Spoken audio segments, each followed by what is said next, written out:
Albania, huh? I know what you're thinking. Why? How? So let's talk about that.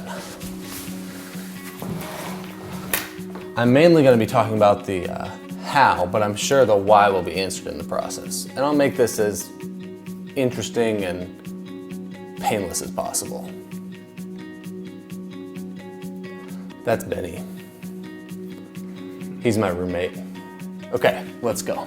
When I was really young, my family moved to Idaho. It was cold, snowy, and at times pretty miserable, at least during the winter. And as is often the case when you grow up somewhere, I was frequently bored and thought that there was never anything to do, so I started playing basketball. A lot. Any chance I could get to the gym, I was playing basketball. There were days where I was even in the gym for up to 6 hours or maybe even more. I decided when I was very little that I was going to play college basketball, and it was going to be my ticket out of town. I got accepted into a small school in North Georgia, top of Lookout Mountain, right outside of Chattanooga, Tennessee. And after having to sit out the first half of the basketball season due to injury, I played the rest of my 4 years for an NCAA school. After a lot of hard work and a little bit of luck, I had accomplished my goal. Unfortunately, I didn't know what to do from there. I had started volunteering at a local youth group and thoroughly enjoyed it. And it was kind of because of this newfound enjoyment that I decided to look for jobs pertaining to youth work or youth ministry.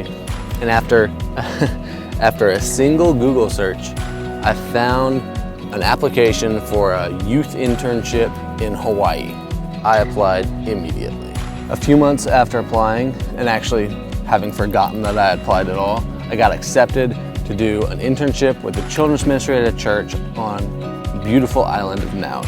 Obviously, I couldn't move to Hawaii without a GoPro, so that was where I bought my first camera, a GoPro Hero 3 Plus. During my time on Maui, I spent just about any free time I had out exploring and learning more and more about taking photos and editing videos.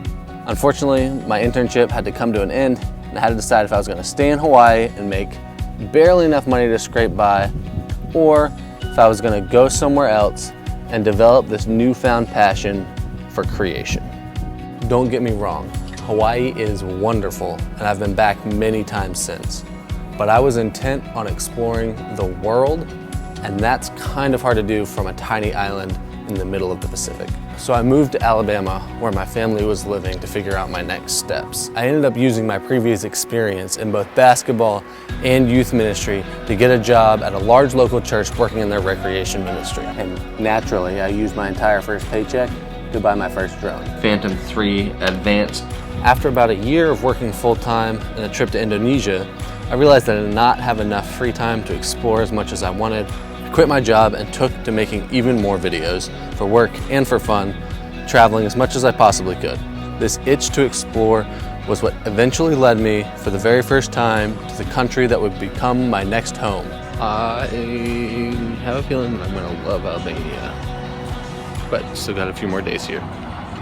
A year and a few trips later, I heard about a job opening in Albania, and I jumped at the opportunity, which leads us to right here, right now, standing outside of my new office in my new home. Now, obviously it wasn't there at the beginning, but over time I developed a passion for traveling and creating content, which is what led me to take photos and to make videos, even though at the time there wasn't much benefit for me. So I guess what I'm trying to say is, if you truly love doing something, don't give up on it. Even if it may seem insignificant at the time, you never know where that passion might lead you. Because for me, it led to Albania.